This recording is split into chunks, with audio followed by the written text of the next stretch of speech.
मैंने बिगिनर्स को हमेशा देखा है कि वो इतने एक्साइटेड होते हैं अपने नया गार्डन सेटअप करने के लिए, तो एक्साइटेड होके वो नर्सरी में चले जाते हैं और जो सबसे खूबसूरत पौधे दिखते हैं उनको, वहाँ पे गुच्छों में फूल लगे होते हैं, फूलिएज प्लांट्स होते हैं, वो लेके आ जाते हैं। ज़्यादा से ज़्यादा वो सिर्फ ये क्वेश्चन करते हैं नर्सरी वालों से कि ये इंडोर पौधा है या आउटडोर पौधा है। इंडोर यानी जो घर के अंदर रख पाए और आउटडोर जो घर के बाहर रख पाए। और फिर जब घर पे ले आने के बाद पौधे कई बार स्ट्रेस में चले जाते हैं, कई बार मरने लगते हैं। अगर फूल वाला पौधा है तो फूल आना बंद हो जाता है, इक्का दुक्का फूल आता है और फिर वो डिसअपॉइंट हो जाते हैं कि गार्डनिंग बहुत हार्ड है, मेरे से नहीं होगा। या तो फिर वो ये सोचता है कि मैं फर्टिलाइज़र अच्छे से नहीं डाल रहा, वाटर अच्छे से नहीं कर रहा।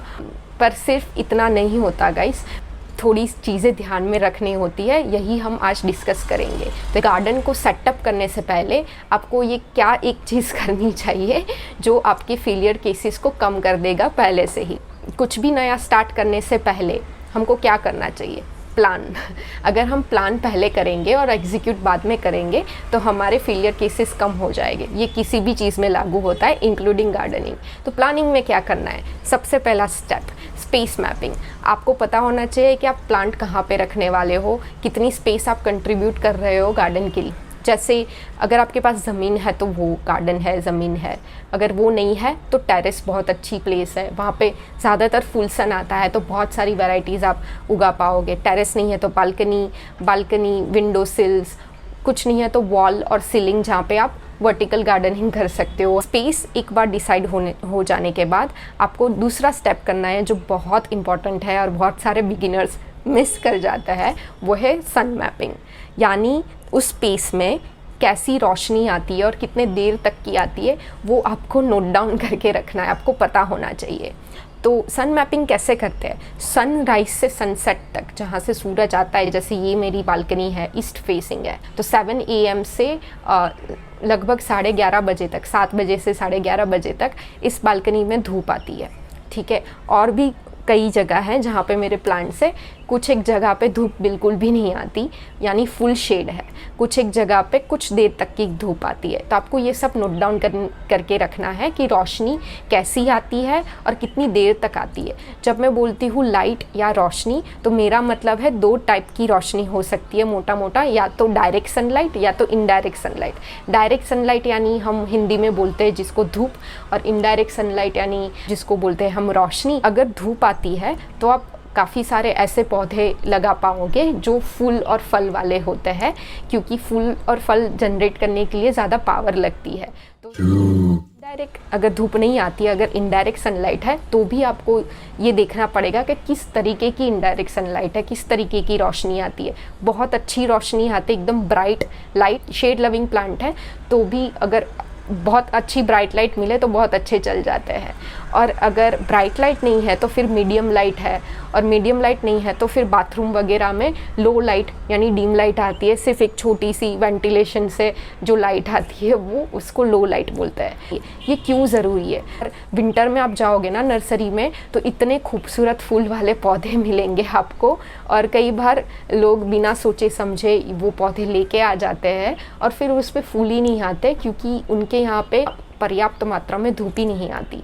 हालांकि मेरे यहाँ कहीं पे भी फुल सन नहीं है, लेकिन फिर भी मैं कुछ फुल सन वाले पौधे जैसे मिर्ची, बैगन वगैरह उगा लेती हूँ। तो वो मैं आगे की वीडियोस में शेयर करूँगी कि कैसे अगर कम धूप हो तो उस लिमिटेशन को कैसे दूर करें और आपकी एक्सपेक्टेशंस क्या होनी चाहिए, कैसे उससे डील करेंगे। मैंने कई बिगिनर्स को ये करते हुए देखा है कि शेड लविंग प्लांट्स ले आते हैं जिनको धूप बिल्कुल भी पसंद नहीं है और उसको फुल सन में रख देते हैं बाहर, और वो फिर जल जाते हैं। तो उल्टा भी नहीं होना चाहिए। कुछ पौधों को धूप बिल्कुल भी पसंद नहीं है, ये ध्यान रखने वाली चीज़ है। कुछ पौधे ऐसे होते हैं जो आपको बोला जाएगा कि इंडोर पौधा है, जैसे मेरे साथ ये हो चुका था कि क्रोटॉन मुझे बहुत पसंद था और मुझे ये बोला गया था कि क्रोटॉन एक इंडोर पौधा है, जो कि बात सही है, उसको एक ब्राइट लाइट में भी वो सर्वाइव कर जाता है। नर्सरी में उसके बहुत ही ब्राइट वाइब्रेंट कलर्स थे, yellow, orange, greenish, brownish mix, तो मुझे बहुत पसंद आया था। और फिर मैंने उसको विंडो के पास रखा जहाँ पे धूप बिल्कुल नहीं आती थी लेकिन ब्राइट लाइट आती थी। एक आध महीने बाद मैंने ये नोटिस किया कि उसके पत्ते ना बहुत डार्क हो रहे हैं, डार्क ब्राउन और ब्लैकिश जैसे हो रहे हैं, वो वाइब्रेंट कलर्स फेड होते जा रहे हैं। तो मुझे समझ में नहीं आया कि प्रॉब्लम क्या है। जब मैंने उसको मूव करके धूप देना शुरू किया, सुबह की 2 से 3 घंटे की ही धूप देती थी, तब मैंने नोटिस किया कि उसके नए पत्ते वापस से वाइब्रेंट कलर्स में आना शुरू कर रहे हैं। तो ऐसा भी होता है कि शायद कोई पौधा इंडोर्स में चल जाए, उसके लिए वो आइडियल कंडीशन नहीं है, लेकिन वो कंप्लेन नहीं करेगा। लेकिन फिर आप जिस वजह से लाते हो उस पौधे को, मैं वाइब्रेंट कलर्स के लिए ही लाई थी और फिर वही आपको नहीं मिलेंगे।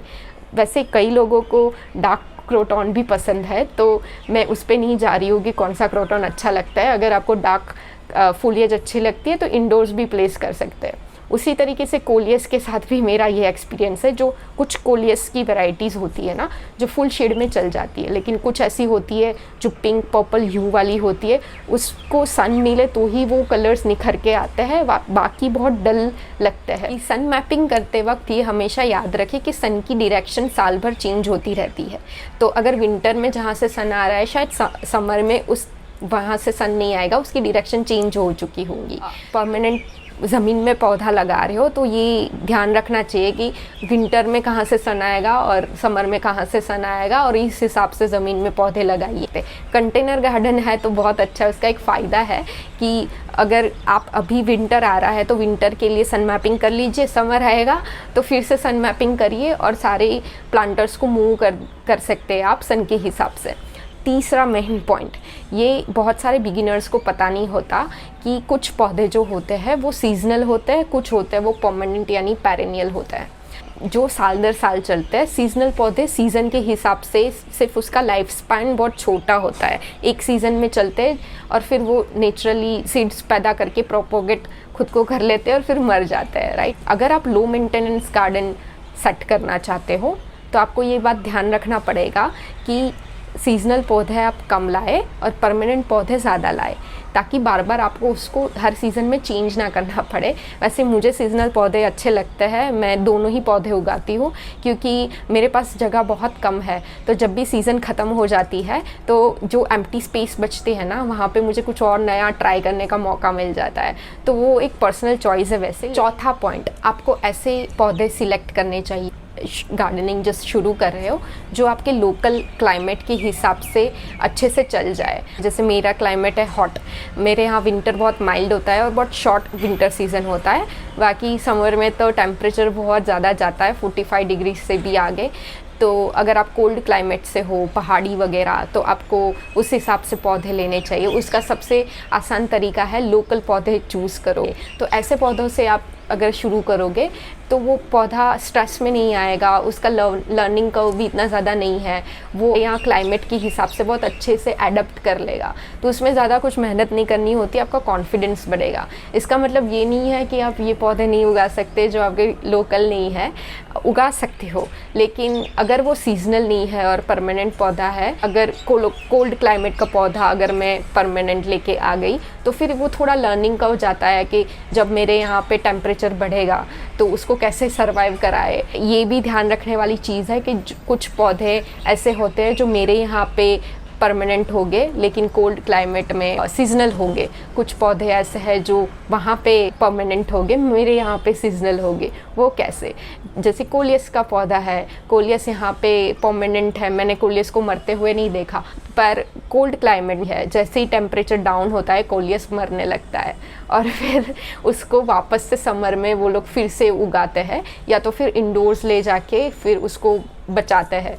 तो ऐसे ही कुछ पौधे ऐसे हैं जो वहाँ पे परमानेंट है पर यहाँ पे जैसे ही टेम्परेचर बढ़ेगा वो मरना शुरू कर देंगे। तो ऐसे पौधे शुरुआत में हो सके तो अवॉइड कीजिए, धीरे धीरे आप लोकल से शुरू करके उस पे जा सकते हो। किचन गार्डनिंग में भी आपको सीज़न के हिसाब से पौधे लगाना या क्रॉप सेटअप करना चाहिए। जैसे अभी विंटर आ रही है तो आप ऐसे पौधे लगाएंगे जो विंटर में चल जाएंगे, leafy green, spinach, coriander, tomatoes वगैरह। टमाटो भी एक ऐसी चीज़ है जो बाहर की कंट्रीज़, वेस्टर्न कंट्रीज़ में समर में उगाया जाता है, लेकिन कुछ हैंडलूम टमाटोज़ यहाँ पे विंटर में चलते हैं क्योंकि यहाँ का विंटर इतना माइल्ड होता है। टमाटोज़ अबव 30 डिग्रीज, 30 से 35 के ऊपर फ्रूट सेट नहीं कर पाता है, तो वो लोग समर में उगाते हैं, हम लोग विंटर में उगाते हैं। तो यही आपको देखना पड़ेगा। 2 चीज़ है जो आप देख सकते हो, टेम्परेचर, तो वो क्रॉप के लिए टेम्परेचर कौन सा अच्छा है, और ह्यूमिडिटी।